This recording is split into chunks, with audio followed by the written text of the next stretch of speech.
Saat ini kita akan membaca satu ayat di dalam kebenaran firman Tuhan yang saya ambil di dalam Injil Yahya atau Yohanes pasal yang ke-9 ayatnya yang ke-4.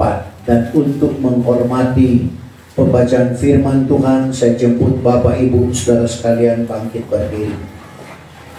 Yahya pasal 9 ayat 4 dalam Alkitab terjemahan lama. Selagi hari siang, wajiblah kita mengerjakan pekerjaan Allah yang menyuruhkan aku, karena malam akan datang apabila seorang pun tiada dapat bekerja. Terima kasih. Puji Tuhan, silakan duduk.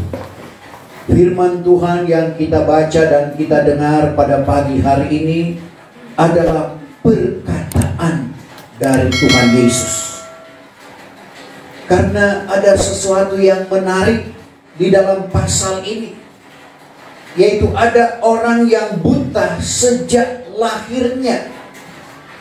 Dan ada orang yang datang berkata kepada Tuhan, siapakah yang berdosa dalam hal ini?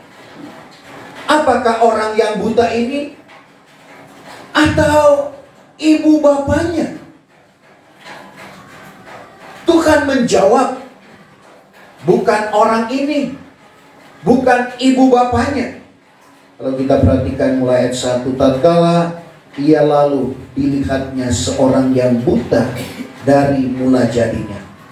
Lalu murid-murid bertanya kepadanya, katanya, ya Rabi, siapakah yang berbuat dosa? Orang inikah atau ibu bapakah sehingga ia buta dari mula jadinya? Maka jawab Yesus, bukan orang ini berbuat dosa, dan bukan orang tuanya, melainkan supaya kekayaan Allah dinyatakan padanya. Dan pada waktu itu dia mengambil tanah liat, dia ludai, dia gosokkan di mata dari orang buta ini. Belum langsung sembuh, Tuhan menyuruh dia untuk membasuh. Kalau kita perhatikan dalam ayat yang ke-5 mulai, ayat 6. Ayat yang ke-6, setelah ia berkata demikian, lalu ia berludah ke tanah, serta membuat tanah itu lembik dengan ludahnya. Disapukannya tanah lembik itu kepada mata orang buta itu sambil berkata kepadanya, pergilah engkau basuh di kolam Siloam. Pergilah engkau basuh di kolam Siloam. Yang diterjemahkan artinya suruhan. Yang artinya diterjemahkan artinya suruhan. Maka pergilah ia membasuh, lalu kembalilah ia dengan celik matanya. Jadi kita perhatikan, waktu itu juga belum langsung sembuh, Tuhan masih menyuruh dia ke kolam Siloam yang artinya suruhan. Saudara, ada tindakan dari orang buta ini untuk melangkah. Tentunya dia sudah terbiasa sejak lahir, memang dia buta. Dan akhirnya dia memperoleh kesembuhan. Dan ini terjadi pada hari Sabat. Sehingga Bapak Ibu Saudara yang kekasih dalam Tuhan Yesus Kristus heboh kepada orang Farisi. Siapa yang menyembuhkan dia? Mereka menganggap bahwa ini merupakan satu kesalahan. Mereka bertanya, siapa yang telah menyembuhkan engkau? Ada juga yang tidak percaya, bukan orang ini yang buta. Sehingga mereka datang bawa ke orang tuanya untuk membuktikan bahwa benarkah ini anakmu yang tadinya buta sekarang melihat. Saudara, mereka menginterogasi anak ini dan orang tua. Karena ada rasa takut juga. Orang tuanya berkata, tanyakan saja kepada dia. Dia yang mengalami, dia yang sudah akil balik. Kalau kita baca satu perikop itu, akhirnya dia dibuang. Saudara, dan apa yang terjadi, sekali lagi fenomena yang terjadi kepada orang Farisi yang menganggap bahwa perlakuan itu adalah hal yang tidak benar. Tapi ada juga yang berkata, kalau itu bukan dari Allah, kenapa itu terjadi? Kenapa mujizat itu terjadi, Bapak Ibu Saudara? Dan yang terpenting di sini apa yang dikatakan oleh Tuhan Yesus dalam ayat pokok, selagi hari siang wajiblah kita mengerjakan pekerjaan Allah yang menyerukan aku, karena malam akan datang apabila seorang tiada dapat bekerja. Selagi hari siang wajib kita mengerjakan pekerjaan Allah, karena malam akan datang di mana seorang pun tidak dapat bekerja. Ayat ini kalau diartikan harafiah atau lahiriah, saudara, tidak berlaku. Karena sekarang orang bekerja 24 jam.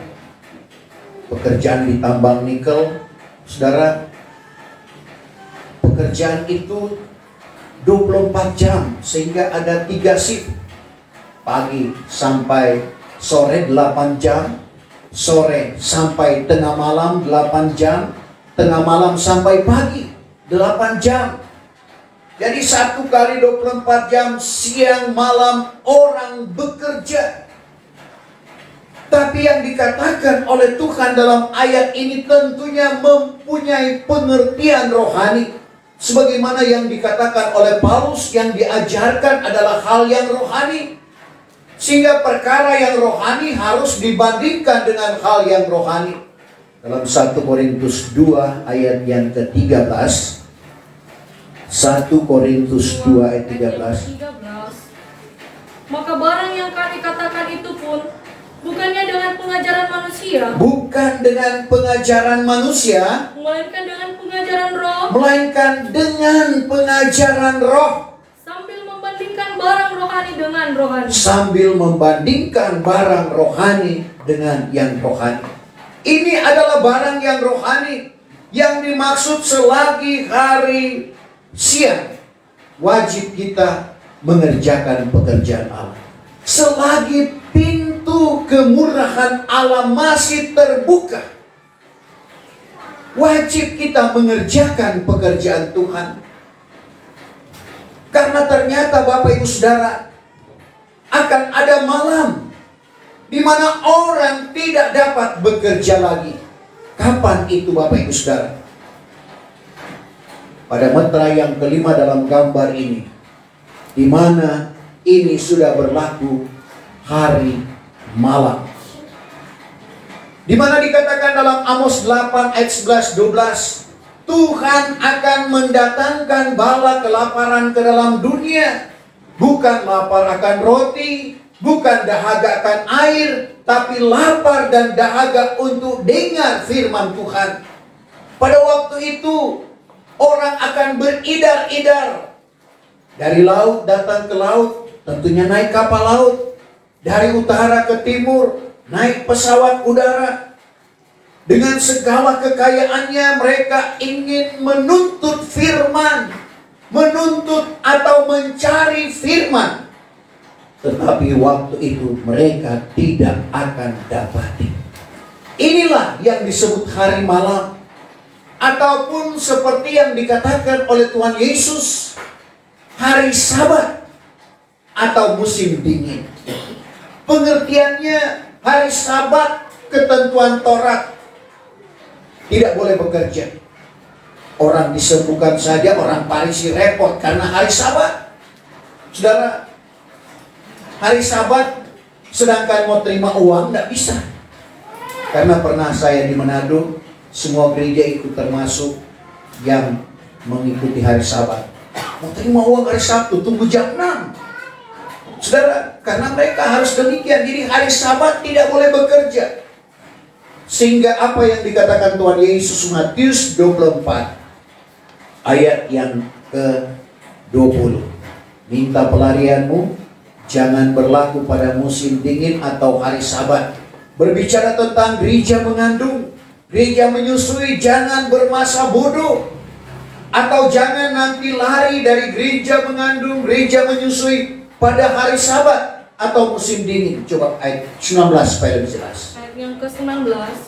Wahai bagi segala perempuan yang mengandung, celaka bagi segala perempuan yang mengandung dan yang menyusui anaknya pada masa itu, dan yang menyusui anaknya pada masa itu. hendaklah kamu berdoa, minta pelarianmu itu janganlah berlaku pada musim dingin. Minta pelarianmu, lari dari keadaan gereja mengandung, lari dari keadaan gereja menyusui, atau hari Sabat. jangan pada musim dingin atau hari Sabat. Ayat yang ke-21. Karena pada ketika itu akan timbul sengsara yang besar. Ketika itu akan timbul sengsara yang besar. Seperti yang demikian belum pernah berlaku dari awal kejadian alam sehingga sampai sekarang ini, dan kemudian daripada itu juga tiada akan jadi pula. Jadi kita perhatikan, hari Sabat juga termasuk zaman antikris, di mana kerusakan yang belum pernah terjadi dan tidak akan terjadi lagi. Jadi pengertian hari malam, hari Sabat, dan musim dingin, sekali lagi, di mana pemberitaan firman Tuhan sudah tidak ada lagi dalam Amos 8 ayat 11-12 tadi. Untuk itu selagi pintu kemurahan Tuhan masih terbuka di zaman Nuh, pintu kemurahan Tuhan 120 tahun. Luar biasa Bapak Ibu Saudara, usaha dari Nuh. Dia disuruh untuk membangun satu bahtera. Orang-orang yang membantu Nuh mengerjakan bahtera itu sendiri tidak masuk ke dalam bahtera. Karena pada waktu pintu bahtera sudah tertutup, baru mereka menyadari. Karena waktu itu belum turun hujan, tanah masih menimbulkan embun. Mungkin dalam pikiran dari orang-orang yang bekerja, ini Nuh ini sudah gila ini. Kenapa bikin bahtera di atas bukit? Tapi segala sesuatu yang Tuhan suruhkan itu ada maksud. Meskipun di luar jangkauan akal dan pikiran kita manusia. Pada waktu hujan turun, mereka menyadari, oh benar ini akan terjadi air bah. Tetapi apa yang terjadi? Setelah semua binatang yang diperintahkan oleh Tuhan, karena manusia yang masuk pada waktu itu hanya Nuh, ketiga anaknya, dan ketiga mantunya. 8 orang yang masuk dalam bahtera itu. Lalu Tuhan yang menutup bahtera itu. Kejadian 7 ayatnya yang ke-16. Kejadian 7 ayat 16. Kejadian 7 ayat yang ke-16. Maka sekaliannya yang masuk itu, masuklah jantan betina daripada segala kejadian, setuju dengan firman Allah yang kepada Nuh itu. Setelah sudah masuk ia, maka ditutupkan Tuhan akan bahtera itu. Ditutupkan Tuhan akan bahtera itu. Dalam ayat selanjutnya orang datang mengetuk supaya Nuh bukakan pintu. Tapi Nuh berkata, bukan dia yang menutup pintu, tapi Tuhan. Dan ini menjadi peringatan bagi Bapak, Ibu, saya dan saudara di akhir zaman ini. Selagi ada kesempatan bagi kita, selagi hari masih siang. Karena Bapak Ibu Saudara, ada orang juga sudah berlaku hari malam. Orang yang terbaring tidur sakit, yang tidak bisa bangun, sudah termasuk hari malam. Tidak dapat berbuat apa-apa, paling tinggi dia hanya berdoa. Jadi selagi hari siang, selagi ada kesempatan bagi kita, mari kita mau bekerja untuk Tuhan. Saudara, kalau kita bekerja, ada upahnya. Bukan berarti kita tidak terima upah kalau kita bekerja. Dan kalau kita bekerja, itu bukan dihisapkan seperti pemberian, melainkan hak. Kita bekerja di satu perusahaan gaji kita itu bukan pemberian, tapi adalah hak kita yang sudah bekerja. Sebagaimana yang dikatakan oleh Paulus kepada jemaat yang ada di Roma, dalam Roma pasalnya yang keempat, ayatnya yang keempat. Roma 4 ayat yang keempat. Maka kepada orang yang bekerja itu, adalah gajinya, ada gajinya. bukan dihisapkan seperti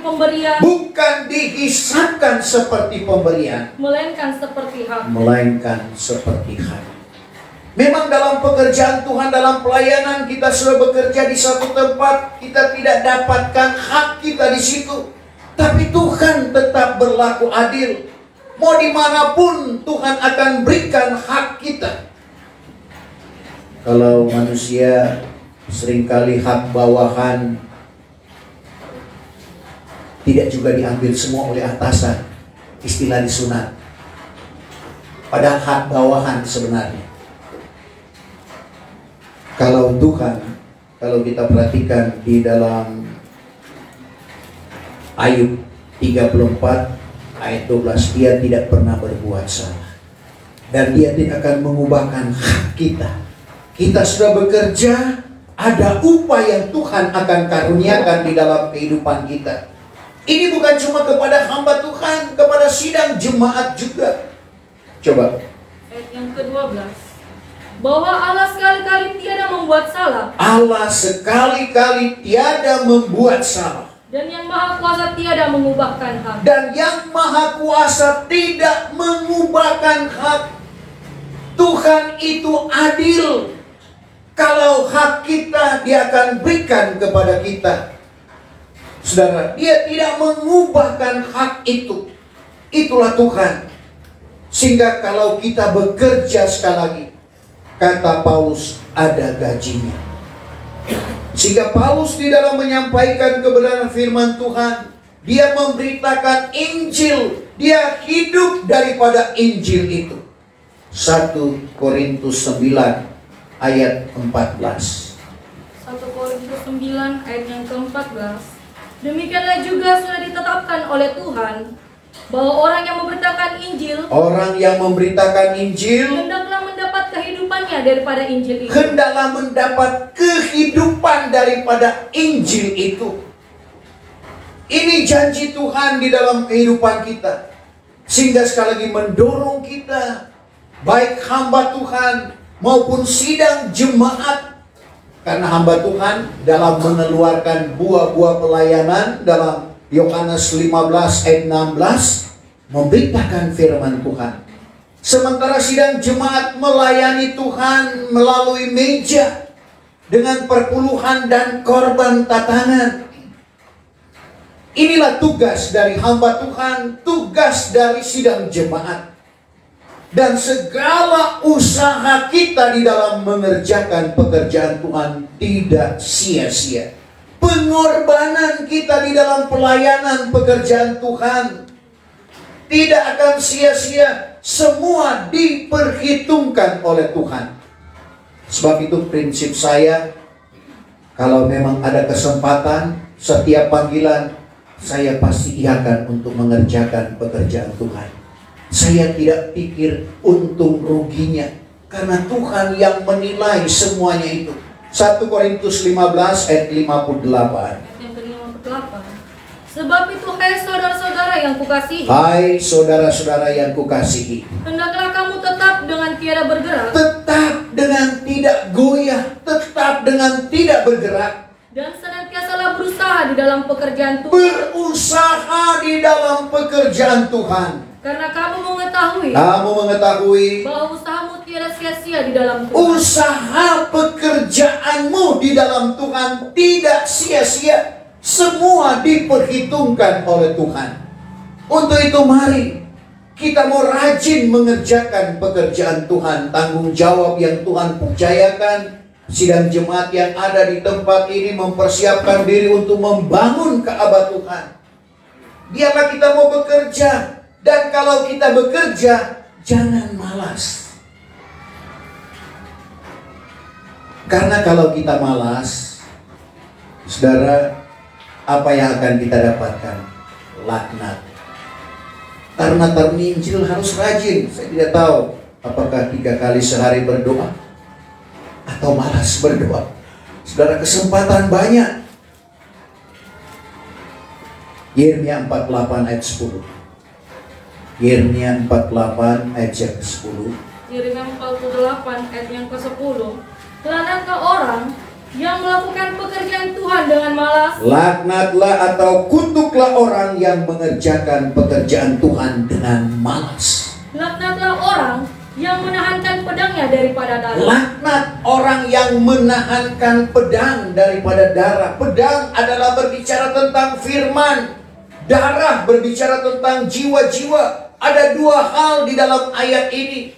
Laknat, kutuk orang yang mengerjakan pekerjaan Tuhan dengan malas. Kerja, tapi malas.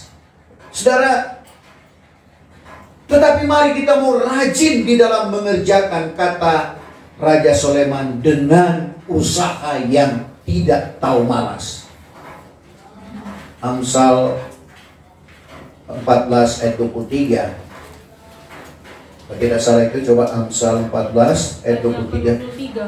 Dengan usaha yang tidak tahu malas, Usaha yang tidak tahu malas, sampailah orang kepada perkara yang besar-besar, sampailah orang pada perkara yang besar-besar. tetapi kemegahan yang sia-sia itu satu pun tiada gunanya. Sebab itu Paulus dia sampai pada perkara yang besar-besar, karena di dalam dia bekerja sampai lelah. Berarti rajin. Dalam 1 Korintus 15 ayat 10, Paulus berlelah. Artinya bekerja sampai lelah. Lebih daripada rasul-rasul yang lain, menjadi contoh dan teladan di dalam kehidupan kita. Di dalam kita melayani pekerjaan Tuhan. Dan apa kata firman Tuhan? Kalau orang yang bekerja. Raja Soleman dalam Al-Khatib 5 ayat 11. Tidur orang yang bekerja itu sedap. Saudara, coba kita baca ayat itu. Al-Khatib 5 ayat 11. Al-Khatib 5 ayat yang ke-11. Bahwa tidur orang yang bekerja itu sedap. Tidur orang yang bekerja itu sedap. Baik sedikit, Baik sedikit, baik banyak makannya. baik banyak makannya. Tetapi kekenyangan orang kaya juga tiada membiarkan dia tidur. Kekenyangan orang kaya tidak akan membiarkan dia tidur. Mungkin dia terputar-putar saja. Tapi orang yang bekerja itu, saudara, mau makan sedikit, mau makan banyak, enak tidurnya. Begitu juga di dalam kita mengerjakan pekerjaan Tuhan. Kita akan menikmati bagaimana indah manisnya bersama-sama dengan Tuhan. Karena ada upah pekerjaan orang yang benar. Upahnya adalah kehidupan. Raja Soleman masih dalam Amsal 10 ayat 16. Amsal 10 ayat 16. Ayat 16. Bahwa upah pekerjaan orang yang benar, Upah pekerjaan orang yang benar, itulah kehidupan. itulah kehidupan. Tetapi perolehan orang jahat itu bagi dosa jua adanya. Jadi upah pekerjaan orang yang benar adalah kehidupan, dalam arti kata keselamatan yang Tuhan sudah janjikan di dalam kehidupan kita. Satu hal yang luar biasa. Sebab itu tidak salah kata Tuhan Yesus, selagi hari siang wajib atau harus kita mengerjakan pekerjaan Allah. Pekerjaan Tuhan ada di hadapan kita. Dan kalau kita bekerja, saudara, kita akan nikmati janji Tuhan. Paulus justru kepada jemaat yang ada di Tesalonika dia bilang, orang yang bekerja jangan diberi makan. Ya, pekerjaan hamba Tuhan karena Injil berdoa. Kalau tidak berdoa sebenarnya tidak bisa diberi makan. 2 Tesalonika 3 ayat 10. Tidak bekerja jangan diberi makan. 2 Tesalonika 3 ayat 10. Ayat yang ke-10. Karena pada masa kami lagi beserta dengan kamu, berpesanlah kami kepadamu inilah, jikalau barang seorang tidak mau bekerja, Jikalau barang seorang tidak mau bekerja, jangan ia makan. jangan makan. Saudara, jadi kita perhatikan di dalam kehidupan kita ini ada pekerjaan jasmani yang kita kerjakan, ada pekerjaan rohani, yaitu pekerjaan Tuhan yang diperhadapkan kepada Bapak, Ibu, saya dan saudara. Dan inilah janji Tuhan, bahwa selagi pintu kemurahan Allah masih terbuka, biarlah kita mau mengerjakan pekerjaan Tuhan. Kita akan diperhadapkan pada pekerjaan Tuhan yang besar. Tetapi Tuhan berkata bahwa pekerjaan banyak, salinan baru, tetapi pekerjanya hanya sedikit. Salinan lama dalam Lukas 10 ayat 2, tuaian banyak, tetapi penuainya hanya sedikit. Kita berdoa kepada Tuhan yang mempunyai tuaian, supaya dia mengirim penuai-penuai nanti. Lukas 10 ayat 2. Maka katanya kepada mereka itu, Kata Yesus kepada mereka itu, sungguh pun tuaiannya banyak, sungguh pun tuaian banyak, tetapi orang yang menuai itu sedikit saja. tetapi orang yang menuai itu sedikit saja. Sebab itu pintalah kepada Tuhan yang mempunyai tuaian itu, Sebab itu pintalah kepada Tuhan yang mempunyai tuaian itu, supaya ia menyuruh orang menuai ke tempat tuaiannya. supaya ia menyuruh orang menuai ke tempatnya. Sekali lagi salinan baru, pekerjaan banyak, tapi pekerjanya hanya sedikit.